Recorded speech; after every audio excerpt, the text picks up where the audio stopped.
নমস্কার, ঠিক সন্ধ্যে ৬টা নিউজ 18 বাংলায় জেলা থেকে সরাসরি নিয়ে আপনাদের সঙ্গে রয়েছে আমি তমশ্রী।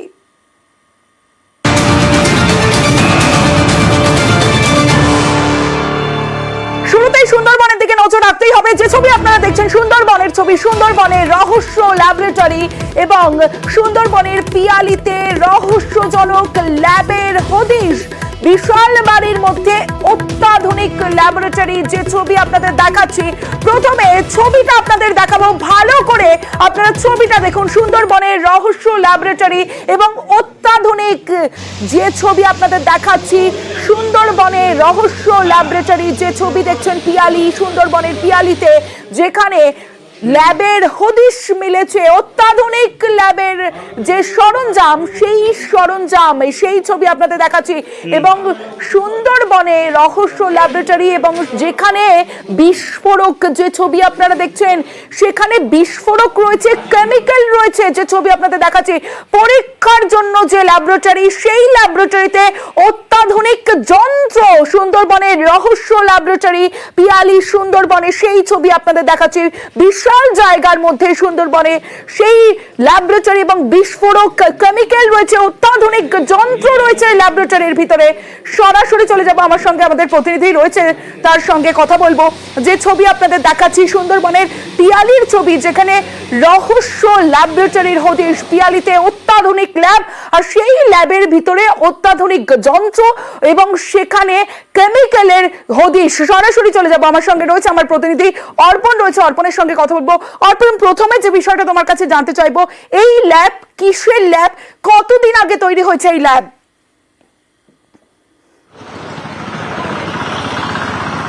একদমই, এই ল্যাবরেটরি কেন বানানো হয়েছিল, এই ল্যাবটা কিসের, সেটা এখনো পর্যন্ত ধন্দে রয়েছে পুলিশ। কারণ এই অত্যাধুনিক ল্যাবরেটরি, যেখানে দেখা যাচ্ছে যে বিভিন্ন কেমিক্যাল পরীক্ষা করা যায়, এবং এই যে জীবনতলা থানার এই যে পিয়ালি এলাকা, নির্জন এলাকা, একদম মাঠের মধ্যে এই কারখানা বানানো হয়েছে।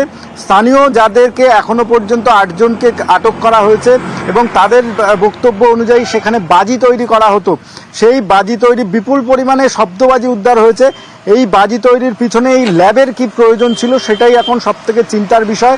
এবং পুলিশ আধিকারিকরা তারা যেটা জানাচ্ছেন যে ল্যাবরেটরি থেকে যে কেমিক্যাল উদ্ধার হয়েছে সেগুলো এক্সপার্টের কাছে পাঠানো হচ্ছে, এবং এই জায়গা থেকে আসবো অর্পণ, তোমার কাছে জানতে চাইবো যে এই যে ল্যাবের হদিশ মিলল, পুলিশি অভিযান কেন?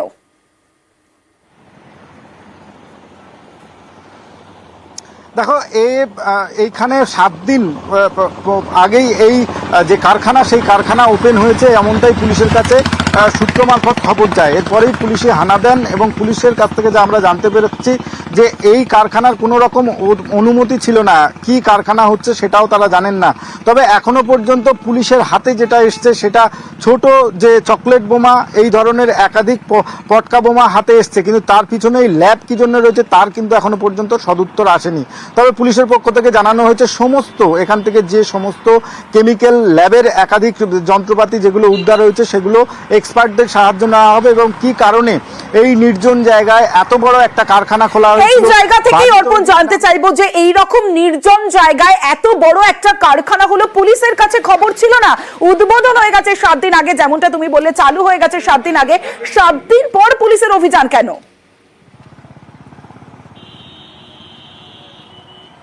দেখো, পুলিশ যেটা জানাচ্ছেন যে 7 দিন আগে সম্ভবত শুরু হয়েছে, এবং এই কারখানার ভিতরে দেখলে মনে হবে যে বিশাল আকার একটা পুরো গোটা এলাকা, সেটা টিনের শেড দিয়ে চারিদিকে ঘেরা, একটি মাত্র প্রবেশদ্বার রয়েছে, এবং সেই প্রবেশদ্বারের মধ্যে পঞ্চায়েত থেকে কিভাবে পারমিশন নিল, তারা কি বলে পারমিশন নিয়েছে, সব বিষয়ে খতিয়ে দেখা হচ্ছে।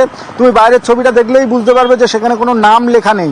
তাহলে এই যে কোম্পানি করা হয়েছিল, বা বাজি তৈরির জন্য যে শোরুম করা হয়েছিল, বা সেখানে পটকাবাজি তৈরি করা হতো, পাশেই তুমি জানবে যে পিয়ালির পাশেই রয়েছে চম্পাহাটি হাড়াল, সেখান থেকে বাজি এখানে আসতো কিনা। এবং সবথেকে বড় বিষয় হচ্ছে যে এখানে এই ল্যাবরেটরি কি জন্য রয়েছে। বাজি কারখানার আমরা একাধিক ছবি আগে দেখিয়েছি, যেখানে বাজি তৈরি হয় সেখানে বারুদ আর কয়েকটি সামগ্রী থাকে, সেখান থেকেই বিভিন্ন যে রং মশলা সেগুলো তৈরি হয়। কিন্তু এই ল্যাবের প্রয়োজন কেন হলো, ল্যাবের বিষয়ে পুলিশ জানতো না এখনো পর্যন্ত। বক্তব্যটা একটু শুনবো। এখানে ছোট ছোট কিছু পটকা টাইপের একদমই ছোট এই জিনিস তৈরি হচ্ছিল, সেটা আমাদের পুলিশ অফিসারই সোর্স ইনফরমেশন পেয়ে আমরা সুমোটো রেড করেছি। এক্সপার্টদেরকে জানাচ্ছি, এক্সপার্টরা বলতে পারবে ওখানে কি আছে না আছে। দিন 5-7 হলো স্টার্ট হয়েছিল, আমরা যেটা ইনফরমেশন পাচ্ছি। আমরা এখনো পর্যন্ত 9 জনকে আটক করেছি। অর্পণ রয়েছে আমার সঙ্গে, অর্পণের সঙ্গে কথা বলবো। অর্পণ, যে বিষয়টা তোমার কাছে জানতে চাইবো, এই রকম নির্জন জায়গায় একটা ল্যাব তৈরি হলো, সেখানে আবার বাজি কারখানারও কথা তুমি বলছো, যেমনটা জানা যাচ্ছে সেখানে পুলিশি অভিযান 9 জনকে আটক করা হয়েছে। কিন্তু এই 9 জন কারা? তারা কি স্থানীয় মানুষজন, নাকি স্থানীয়রা জানতেনই না এখানে কিসের কারখানা হয়েছে, কেন কারখানা তৈরি হয়েছে, কেন ল্যাবরেটরি খোলা হয়েছে?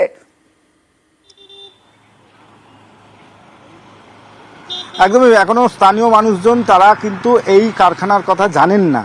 কারণ এখানে বিভিন্ন যে কারখানা তৈরি হচ্ছে বা এখানে কোনো গোডাউন তৈরি করা হবে সেই রকমভাবেই কিন্তু দূর থেকে দেখলে মনে হবে। কিন্তু পুলিশের কাছে গোপন সূত্র মারফত খবর যায় যে সেখানে অবৈধভাবে কোনো একটা কিছু তৈরি করা হচ্ছে, আর সেখানেই পুলিশ অভিযান চালান এবং সেখানে গিয়ে অবৈধ বাজির পাশাপাশি এই ল্যাবের হদিশ পান। এই ল্যাবের হদিশ পেতেই কিন্তু পুলিশ নড়ে চড়ে বসে। ল্যাবের মধ্যে থেকে যেসব ড্রাম উদ্ধার হয়েছে সেগুলো যেমন সিজ করা হয়েছে, পুলিশের পক্ষ থেকে বাজেয়াপ্ত করা হয়েছে, এক্সপার্টের সাহায্য নেওয়া হচ্ছে এবং এই ল্যাবের মধ্যে ঠিক কি জিনিস তৈরি হতো, বোমা তৈরি হতো না এর পিছনে অন্য কোনো কারণ ছিল, সেটা কিন্তু খতিয়ে দেখা হচ্ছে। ইতিমধ্যেই যা শোনা যাচ্ছে পুলিশের আরও উচ্চপদস্থ আধিকারিক তারা ঘটনাস্থলে আসবেন। যে কোম্পানির যে মুখ, যে দরজা রয়েছে সেই দরজায় এখনো পর্যন্ত পুলিশি প্রহরা রয়েছে এবং এর ভিতরে কি কাজ হতো তার জন্য যাদেরকে আটক করা হয়েছে এবং তাদেরকে জিজ্ঞাসাবাদ শুরু করবে পুলিশ। তবে এই মুহূর্তে বলা যেতে পারে যে এই ল্যাবের যে রহস্য, সেই ল্যাবের রহস্য কিন্তু এখনো পর্যন্ত পুলিশের কাছে পরিষ্কার নয়। তবে এক্সপার্টের সাহায্য নেওয়া হচ্ছে, এক্সপার্টরা দেখে তারা বলতে পারবেন কি কারণে এই কেমিক্যাল বা এই ল্যাবের প্রয়োজন ছিল। বেশ অর্পণ। और ये धोनी की हुई जी गजब ग्रिप कैसे SRMB जैसे SRMB TMT बार की विन ग्रिप टेक्नोलॉजी सीमेंट के साथ बनाए मजबूत पकड़। Grip is important.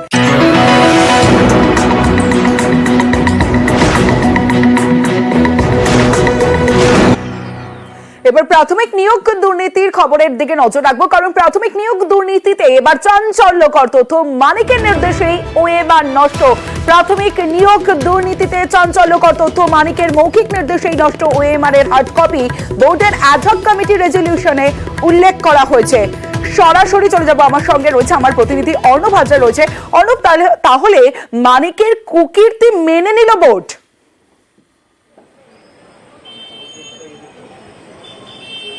দেখো, একেবারে তাই, এবং শুধু তাই নয়, 2022 সালের 9 সেপ্টেম্বর এই প্রাথমিক শিক্ষা পর্ষদের যে নতুন অ্যাডহক কমিটি, তার যে সদস্যদের যে রেজুলেশন, সেই রেজুলেশনে নির্দিষ্ট করে মানিক ভট্টাচার্য প্রসঙ্গ স্থান পেয়েছে। শুধু তাই নয়, দেন প্রেসিডেন্ট অর্থাৎ তৎকালীন সভাপতি 2017 সালের টেটের ওএমআর সেটা নষ্ট করার জন্য মানিকের মুখের কথা নষ্ট হয়েছিল। কোনো বোর্ডের রেজুলেশন ছিল না, অর্থাৎ প্রাথমিক বোর্ডের কোনো সে ছিল না। এটা ছিল এককভাবে সিদ্ধান্ত, বোর্ডের রেজুলেশন বিরোধী সিদ্ধান্ত, এবং তিনি কনফিডেন্সিয়াল সেকশনকে ভার্বাল অর্ডার, মৌখিক নির্দেশ দিয়ে এই ওএমআরগুলি নষ্ট করার জন্য আদেশ জারি করেছিলেন। এবং এই confidential section S Basuroy company, যার বর্তমান কর্ণধার তিনি এখন সিবিআই হেফাজতে রয়েছেন, আদতে এই বিষয়টা কিভাবে সম্ভব? বিচারপতি অমৃতা সিনহা সেই প্রশ্নই তুললেন। তিনি বললেন, একটা চাকরির পরীক্ষায় এত গুরুত্বপূর্ণ নথি, সেটা একজন প্রেসিডেন্টের তার মুখের কথায় কি করে সেটা হার্ড ডিস্কগুলো স্ক্র্যাপ হলো, অর্থাৎ সেগুলো নষ্ট করা হলো। দ্বিতীয়, এই একটা নথি ট্রান্সফার হচ্ছে, প্রাথমিক শিক্ষা পর্ষদের সভাপতি তিনি মুখের কথা বলছেন আর সেই নথিটা চলে যাচ্ছে, তার কোনো আইনগত ভিত্তি নেই। এটা কিভাবে সম্ভব? এবং কার্যত এই বোর্ডের যে নথি বা তথ্য বা প্রমাণ পেশ, তা কার্যত মানিক ভট্টাচার্য কতটা প্রভাবশালী, তার যে কতটা প্রভাব, কতদূর তার কুকীর্তি ছিল, সেটা আরো একবার সামনে এলো বোর্ডের আজকে এই রেজুলেশন সেটা আদালতে পেশ হওয়ার পর। তবে একই সঙ্গে 2017 সালের টেট প্রায় 2.5 লক্ষ পরীক্ষার্থী ছিলেন। এই 2.5 লক্ষ ওএমআর এর হার্ড কপি নষ্ট করে সেটাকে ডিজিটাইজ ফরম্যাটে রাখা হয়েছে। যে ডিজিটাইজ ফরম্যাটটা কিন্তু অত্যন্ত জটিল, কারণ সিকোনিক যে মেশিন বলা হচ্ছে, এই মেশিনে স্ট্রিং করা হয়েছে। এখানেও কিন্তু একাধিক গন্ডগোল রয়েছে, কারণ প্রাথমিক 2014 ক্ষেত্রে দেখা যাচ্ছে তার হার্ড ডিস্ক পাওয়া যাচ্ছে না, তার যে মেটা ডেটা বা ডিজিটাল ফুটপ্রিন্ট সেটা উদ্ধার করার জন্য সিবিআই বারবার অভিযান চালাচ্ছে Powerful. এবং এথিক্যাল হ্যাকারের সাহায্য নিতে বিচারপতিরা নির্দেশ দিয়েছেন। এই অবস্থায় 2017 ক্ষেত্রে যে ডিজিটাল ফরম্যাট করা হয়েছে এই ডিজিটাইজড ওএমআরটাই এবার তলব করলেন বিচারপতি অমৃতা সিনহা। 14 আগস্ট টিনা মুখার্জি সহ যে মামলাকারী ছিলেন তাদের মামলার প্রেক্ষিতেই এই ডিজিটাইজড ওএমআর এবার বেশ। তলব করলেন 14 আগস্টের মধ্যে যা পেশ করতে হবে এবং একই সঙ্গে হলফনামারও নির্দেশ দিয়েছেন বেশ, বিচারপতি ধন্যবাদ, অমৃতা অনুপ। সিনহা। এবার কৃষ্ণনগরে সেই হাড় হিম করা ছবি আপনাদের দেখাবো। দেখুন সিসি ক্যামেরা ফুটেজ, যেখানে মাছ ব্যবসায়ীকে গুলি এবং রাস্তায় ফেলে মারধর করা হচ্ছে মাছ ব্যবসায়ীকে, তাকে লাথি মারা হচ্ছে, ঘুষি মারা হচ্ছে, তার মোবাইল ছিনিয়ে নেওয়া হচ্ছে, এমনকি তার থেকে টাকা ছিনিয়ে নেওয়া হয়, রাস্তায় ফেলে বেধড়ক মার, মুখে বুকে লাথি মেরে ফাটিয়ে দেওয়া হয় মাথা। ব্যবসায়ীকে বাঁচাতে গেলে তার ভাইকে লক্ষ্য করেও গুলি চালানো হয় বলে অভিযোগ।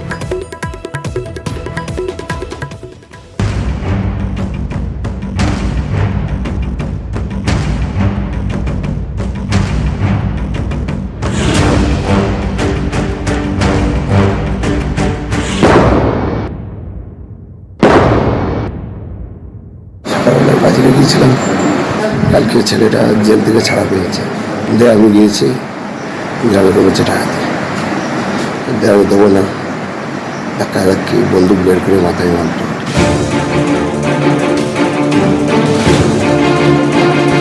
বিশ্বনাথ ঘোষ, বাড়ি নদিয়ার কৃষ্ণনগরের নগেন্দ্রনগরে, পেশায় মাছ ব্যবসায়ী। শুক্রবার ভোরে এই ব্যবসায়ীকেই রাস্তায় ফেলে ব্যাপক মারা হয়।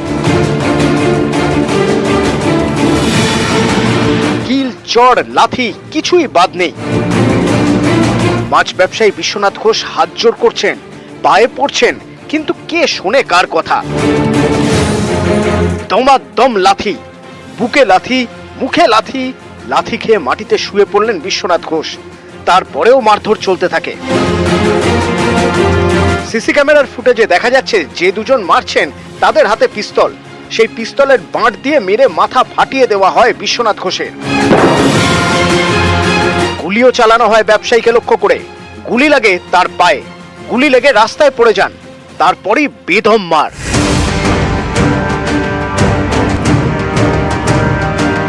অভিযোগ, মারধর করে ব্যবসায়ীর সঙ্গে থাকা টাকা, মোবাইল ফোন কেড়ে নেওয়া হয়। কেড়ে নিয়েছে। কত টাকা চেয়েছিল? ও সব কেড়ে নিয়েছে। সব নিয়ে নিয়েছে। 30,000 35,000 টাকা ছিল, মাল কিনতে এসেছি। ব্যবসায়ীকে মার, গুলি, বাধা দিতে গেলে ব্যবসায়ীর ভাইকেও মারধর করা হয় বলে অভিযোগ। এমনকি তাকে লক্ষ্য করে গুলিও চালানো হয় বলে দাবি ব্যবসায়ীর পরিবারের। ওরা প্রথমে আমার দাদাকে 2 রাউন্ড চালিয়েছে, 3 রাউন্ডের বেলায় পায়ে লেগেছে, যখন পড়ে যায় ওরা অস্ত্র দিয়ে বেদম মার মেরেছে। আমাকেও, আমি যখন ঠেকাতে যাই আমার দাদাকে, আমাকেও মেরেছে এবং আমাকে গুলি চালিয়েছে, আমি পালিয়েছি। শুক্রবার ভোরে গোয়ারি বাজারে মাছের আড়তে যান বিশ্বনাথ ঘোষ। অভিযোগ, তখনই তোলা চায় স্থানীয় দুষ্কৃতী সৈকত হালদার। সৈকতের সঙ্গে ছিলেন টিএমসিপি নেতা কুণাল হালদার। মাছ ব্যবসায়ী তোলা দিতে অস্বীকার করতে দুজন মিলে চড়াও হয়। কৃষ্ণনগর থানায় অভিযোগ দায়ের করেছে মাছ ব্যবসায়ীর পরিবার। কৃষ্ণনগর থেকে সমীর রুদ্র, নিউজ 18 বাংলা। নদিয়ার কৃষ্ণনগরে মাছ ব্যবসায়ীকে তোলা না দেওয়ায় তাকে মার গুলি, আর অভিযুক্তের মধ্যে অন্যতম তৃণমূল ছাত্র নেতা। আর এ নিয়েই তর্জাতুঙ্গে। ব্যবসায়ীকে রাস্তায় ফেলে বেধড়ক মার, গুলি। সিসি ক্যামেরায় ধরা পড়েছে হাড় হিম করা ছবি।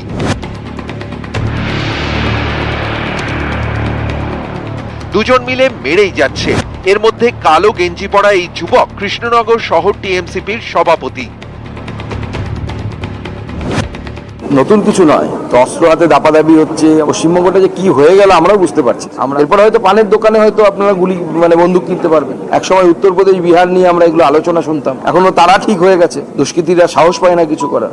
দুর্ভাগ্যবশত যে পশ্চিমবঙ্গে এই ধরনের ঘটনা ঘটতো না, সেখানে এখন এই ধরনের ঘটনা ঘটছে। অত্যন্ত খারাপ ঘটনা। কে করেছে না করেছে সব ব্যাপারে দলের সঙ্গে কোনো যোগাযোগের কোনো বিষয় না। যে অস্ত্র প্রশিক্ষণ, অস্ত্র সরবরাহ, এনকাউন্টার, লক আপ ডেথ যেগুলো বিজেপি শাসিত রাজ্যগুলোতে পাওয়া যায়, সেগুলো দেখে সুকান্ত বাবুর অভ্যাস, সেই জন্য এই ধরনের কথাবার্তাগুলো বলছে। পিস্তল হাতে দাপাদাপি। পিস্তল তাক করে মাছ ব্যবসায়ীকে শাসানি, মাটিতে ফেলে ব্যবসায়ীকে বেধড়ক মার। শুক্রবার ভোরের এই ছবি প্রকাশ্যে আসতেই জোর শোরগোল।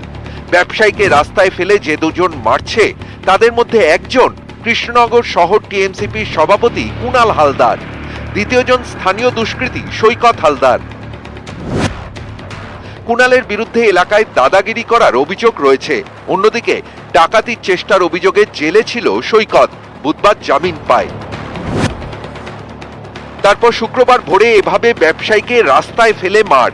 অভিযোগ, মাছ ব্যবসায়ী তোলা দিতে রাজি না হওয়াতেই এভাবে হামলা, গুলি, মার কিছুই বাদ যায়নি। তৃণমূলের যে সমস্ত মস্তান বাহিনী, হারমাত বাহিনী আছে, যারা সন্ত্রাসী আছে, তারা আজকে নিজেদের মধ্যে এলাকা দখল নিয়ে, ভাগ বাটোয়ারা নিয়ে লড়াই করছে এবং সাধারণ মানুষের মধ্যে এরা আজকে আতঙ্ক সৃষ্টি করে দিয়েছে। পুলিশ প্রশাসনের সাহায্য নিয়ে যত রকমের সমাজ বিরোধী কাজ আছে এরা আজকে করে চলেছে। এর দায় তৃণমূল কংগ্রেসকে নিতে হবে। লোকসভা নির্বাচনের পরে বিজেপি নেতা হোক, হোতা হোক, সবার মাথাটা একটুখানি স্ক্রুটা ঢিল হয়ে গেছে, যার জন্য সব কিছুতেই তারা ওই তৃণমূল দেখছে। তৃণমূল দল কোনোদিন এগুলো প্রশ্রয়ও দেয় না। ব্যক্তিগত পর্যায়ে একটা ঝগড়া অশান্তি করে গোলাগুলি চললে তার মধ্যেও বিজেপি এখন দল দেখছে, এটা আশ্চর্য ব্যাপার।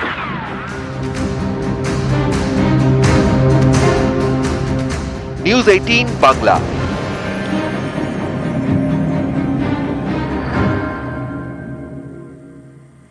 এবার গারুলিয়ার একটা ভাইরাল ছবি দেখাই আপনাদের। দেখুন, শুভাশিস চক্রবর্তী টিএমসি নেতা, ছাত্র নেতার হাতে আগ্নেয়াস্ত্র। যে ছবি আপনারা দেখছেন, এই ছবি ইতিমধ্যেই ভাইরাল হয়েছে। ছাত্র নেতার হাতে আগ্নেয়াস্ত্র। গারুলিয়ায় টিএমসিপি নেতা শুভাশিস চক্রবর্তীর ছবি ভাইরাল। স্থানীয়দের দাবি, একাধিক অপরাধের সঙ্গে যুক্ত এই ছাত্র নেতা। আগেও একবার শুভাশিস চক্রবর্তীকে গ্রেফতার করে পুলিশ।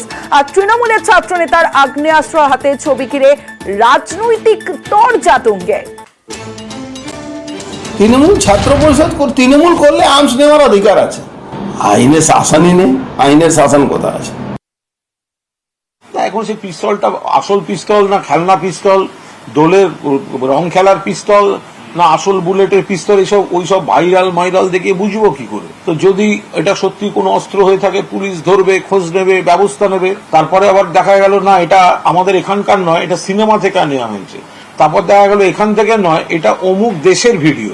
এখন এত রকম সোশ্যাল মিডিয়ার চাপাচাপির মধ্যে যদি সত্যি হয়, পুলিশ ব্যবস্থা নেবে।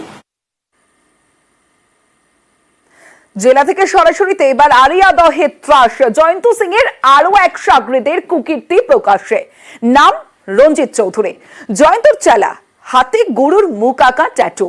অভিযোগ, এলাকায় বেআইনি টোটো স্ট্যান্ড চালুর পিছনে এই রঞ্জিত। তারপর অটো চালকদের উপরে জুলুমবাজি। মাসখানেক আগে রঞ্জিত এক অটো চালককে মারধর করে বলেও অভিযোগ।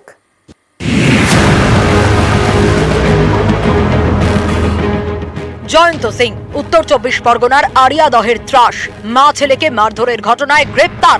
এরপর থেকেই জয়ন্ত বাহিনীর নানা কুকীর্তি সামনে এসেছে।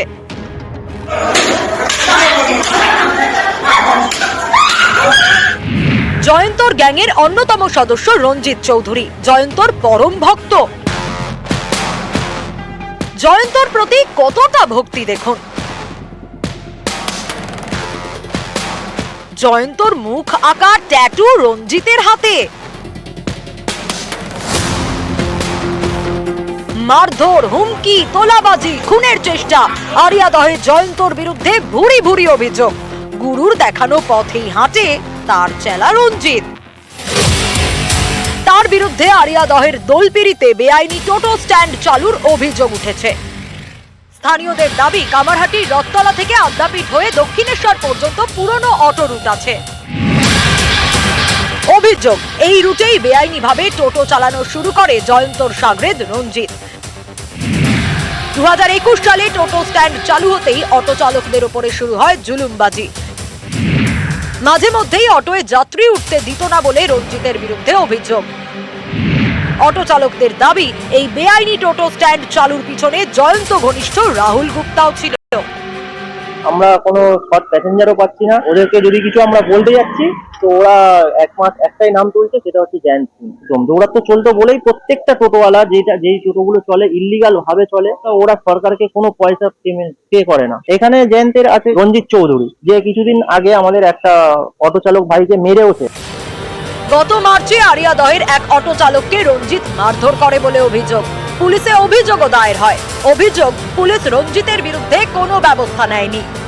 আমাদের রুটে একজন গাড়ি চালক প্যাসেঞ্জার তুলছিল, ওকে আটকে ওকে ধাক্কাধাক্কি এবং মারধর করা হয়। পুলিশে আমরা রিপোর্ট করেছিলাম, তো রিপোর্টের কোনো কাজ সেরকম ভাবে হয়নি। মা ছেলেকে মারধরের ঘটনায় গ্রেপ্তার জয়ন্ত সিং। তার ঘনিষ্ঠ রাহুল গুপ্তাকেও গ্রেপ্তার করেছে পুলিশ। তবে এদের আরেক শাগরেদ রঞ্জিত এখনো বাইরে। তার ঘনিষ্ঠদের দাবি রঞ্জিত এলাকা ছাড়া। হ্যাঁ, হ্যালো, কে? রঞ্জিত চৌধুরী বলছো? বাইরে আছে। হ্যালো, রঞ্জিত চৌধুরীকে ফোনটা দিতে দেবে, একটু দরকার ছিল। এখানে তো নেই, বাইরে আছে। বাইরে কোথায় সেটা জানি না, যদি আসলে আমি বলে দিব। কামারহাটি থেকে সুবীর দে, নিউজ 18 বাংলা।